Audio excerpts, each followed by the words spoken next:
الحمدللہ رب العالمین والصلاة والسلام علی سید المرسلین اما بعد فاعوذ باللہ من الشیطان الرجیم بسم اللہ الرحمن الرحیم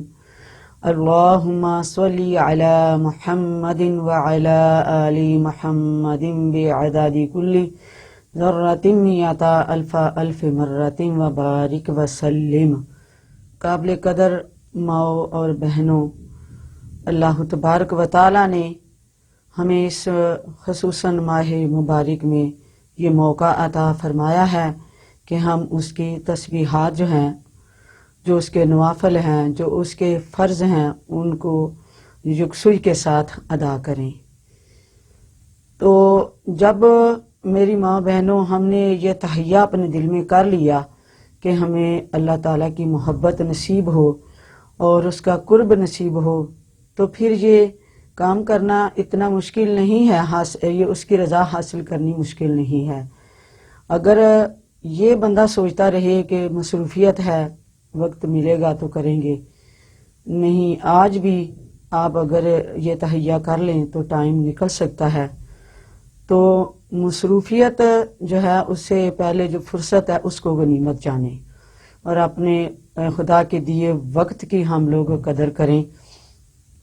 کیونکہ جب انسان دنیا سے جاتا ہے تو پھر یہ موقع دوبارہ اس کے ہاتھ نہیں آتا۔ تو اللہ تبارک و تعالیٰ نے فرمایا کہ نوافل کے ذریعے میرا قرب حاصل کرو۔ جتنے بھی اس کے پیارے ہیں انہوں نے ساری رات سجدوں میں گزار دی اور قیام میں، رکوع میں گزاری۔ تو اللہ تبارک و تعالیٰ فرماتا ہے کہ جب بندہ اس طرح بار بار میری بارگاہ میں جھکتا ہے تو پھر وہ میرے قریب ہو جاتا ہے، اتنا قرب پا لیتا ہے کہ پھر اس کی میں سماعت بن جاتا ہوں، اس کی بصیرت بن جاتا ہوں، اور اس کے جتنے بھی معاملات ہوتے ہیں میرے سپرد ہو جاتے ہیں۔ جب وہ مجھ سے کچھ مانگتا ہے تو پھر میں اس کو عطا فرما دیتا ہوں، جو دعا کرتا ہے وہ قبول فرما لیتا ہوں۔ تو آئیے آج ہم پھر اس نفل نماز کی طرف چلتے ہیں کہ جس کے بارے میں پیارے آقا صلی اللہ علیہ وآلہ وسلم نے ارشاد فرمایا کہ اے میرے چچا جان، آپ کے چچا عباس بن عبد المطلب، تو آپ فرماتے ہیں کہ اے میرے چچا جان، کیا میں آپ کو نفع نہ پہنچاؤں، کیا میں آپ کو نہ سکھاؤں وہ 10 کام جن کو کر لینے سے اللہ تبارک و تعالیٰ آپ کے پچھلے، آپ کے اگلے، آپ کے صغیرہ، آپ کے کبیرہ، آپ کے دانستہ، نادانستہ اور چھپے ظاہر تمام گناہوں کو معاف فرما دے گا۔ تو وہ کام کیا ہے کہ نماز تسبیح ادا کرنی ہے۔ تو آپ صلی اللہ علیہ وآلہ وسلم نے ارشاد فرمایا میرے چچا جان، آپ کوشش کریں کہ روزانہ یہ نماز تسبیح جو ہے یہ ادا ہو۔ اگر روزانہ ادا نہیں کر سکتے تو پھر ہفتے میں ایک دن مقرر کر لیں، جمعۃ المبارک کو ادا کر لیں۔ اگر ہفتے میں بھی نہیں فرصت ملتی تو پھر 1 مہینے میں ادا کر لیں۔ اگر 1 مہینے میں بھی ادا نہیں کر سکتے تو پھر 1 سال میں ادا کر لیں۔ اگر 1 سال میں بھی موقع نہیں ملتا تو پوری زندگی میں 1 مرتبہ ضرور پڑھ لیں، تاکہ میرا رب آپ کے تمام صغیرہ کبیرہ اگلے پچھلے گناہ جو ہیں ان کو معاف فرما دے۔ سبحان اللہ۔ قابل غور فرمانے مصطفی صلی اللہ علیہ وآلہ وسلم ہے کہ زندگی کتنی ہے، کتنی زندگی ہے۔ دن رات ہم اپنے کاموں کی طرف دوڑ رہے ہوتے ہیں، بھاگ رہے ہوتے ہیں۔ اگر 1 مرتبہ بھی ہم نے نماز تسبیح ادا کر لی تو کتنا زیادہ اجر و ثواب ہوگا، اس کا اندازہ نہ آپ کو ہو سکتا ہے نہ مجھے ہو سکتا ہے۔ لیکن اگر ہمیں اللہ تعالیٰ نے اپنی زندگی میں موقع عطا فرمایا ہے اور یہ رمضان المبارک جس میں نفل کا ثواب جو ہے وہ فرض کے برابر ہے، تو آئیے نماز تسبیح جو ہے اس کے بارے میں ہم غور کرتے ہیں اور سنتے ہیں، تاکہ آپ کی بھی صلاح ہو جائے اور میری بھی صلاح ہو جائے۔ تو نماز تسبیح ہو یا کوئی اور نماز ہو، اس کے لیے میری پیاری بہنیں جب مصلے پہ کھڑی ہوتی ہیں تو جب نماز کی نیت کرتی ہیں تو نماز کی نیت کر کے جب آپ نے دونوں ہاتھوں کو بلند کرنا ہے تو دونوں ہاتھوں کو اپنے کندھوں کے برابر اپنی چادر کے نیچے سے بلند کرنا ہے۔ پھر اس کے بعد جب آپ نے دونوں ہاتھ باندھنے ہیں ثنا کے لیے تو اس وقت بھی آپ نے دونوں ہاتھوں کو چادر کے باہر نہیں چادر کے اندر رکھنا ہے۔ یہ ہر نماز کے لیے میری بہنوں کا طریقہ ہے۔ تو پھر جس وقت آپ نے 4 رکعت نماز صلاۃ التسبیح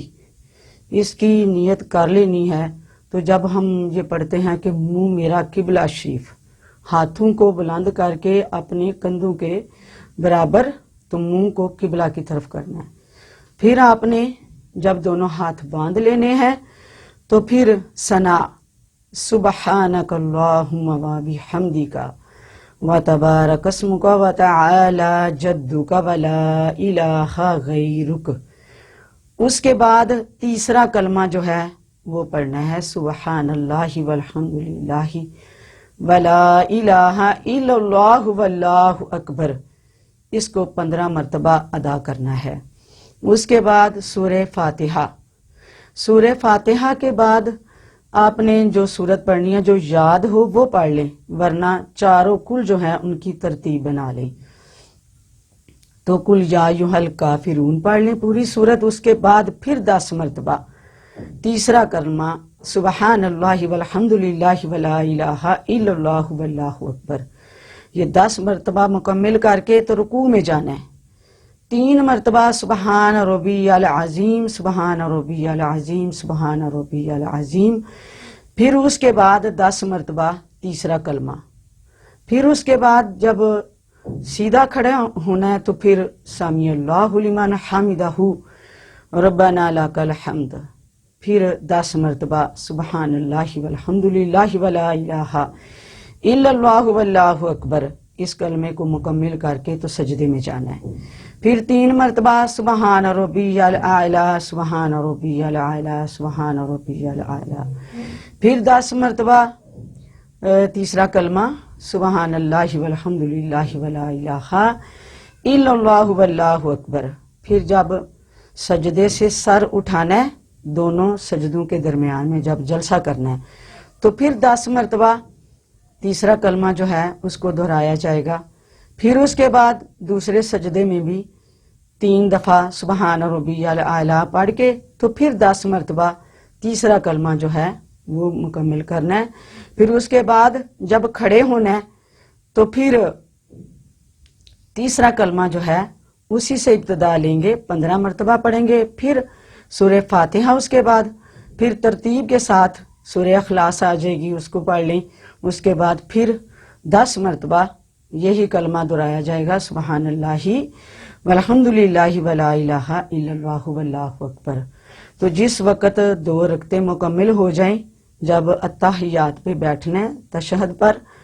تو پھر اس وقت تیسرا کلمہ نہیں پڑھنا، تشہد جو ہے اس کو مکمل کر کے جب تیسری رکعت کے لیے اٹھنا ہے تو پھر ثنا سے سبحانک اللہم و بحمدک وتبارک اسمک وتعالی جدک ولا الہ غیرک، پھر اس کے بعد سورہ فاتحہ ہوگی، پھر سورہ فلق پڑھ لیں، اسی طرح چوتھی رکعت میں 15 دفعہ پڑھ کے یہ تیسرا کلمہ تو پھر سورہ فاتحہ کے بعد سورۃ والناس پڑھ لیں۔ تو جس وقت ہم نے یہ کلمہ ادا کرنا ہے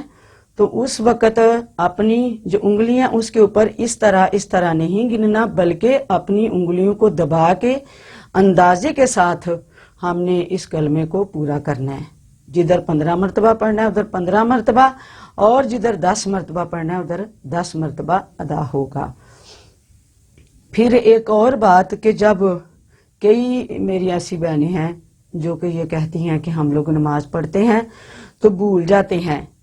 اس میں کتنی رکعتیں پڑھی ہیں، کتنا کلمہ زیادہ پڑھ لیا کم پڑھ لیا، یعنی اس طرح ہو جاتا ہے۔ تو اس کے لیے یہ ہے کہ اللہ تبارک و تعالی معاف فرمانے والا ہے، تو سجدہ سہو کر لیا کریں۔ جب آخری رکعت آ جائے کوئی بھی نماز جس میں آپ بھول جائیں، تو جب آپ اتحیات پہ بیٹھیں آخری رکعت میں تو پھر آپ نے اتحیات پوری پڑھ کے تو دائیں طرف یعنی یہ نیت کرنی ہے پہلے کہ نیت کرتی ہوں میں سجدہ سہو کی، پھر دائیں طرف سلام پھیر کے 2 سجدے ادا کرنے ہیں، اس کے بعد پھر اتحیات نہیں پڑھنی، درود پاک پڑھ کے پوری تسبیح جو ہے وہ مکمل کر کے جتنی کہ ہم پڑھتے ہیں تو آخر پہ پھر دونوں طرف آپ نے سلام پھیر لینا ہے۔ تو نماز تسبیح جو ہے وہ بہترین طریقہ یہ ہے کہ میری بہنیں جو ہیں وہ تنہائی میں پڑھیں، یکسوئی کے ساتھ پڑھیں،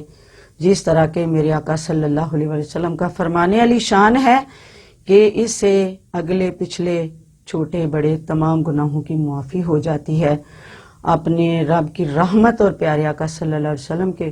فرمان کو آگے رکھتے ہوئے یکسوئی کے ساتھ اپنے گناہوں کو یاد کر کے تو نماز تسبیح ادا کی جائے تو انشاءاللہ ہمارے تمام گناہ جو ہیں ان کی معافی کا سبب بن جائے گی۔ السلام علیکم ورحمۃ اللہ وبرکاتہ۔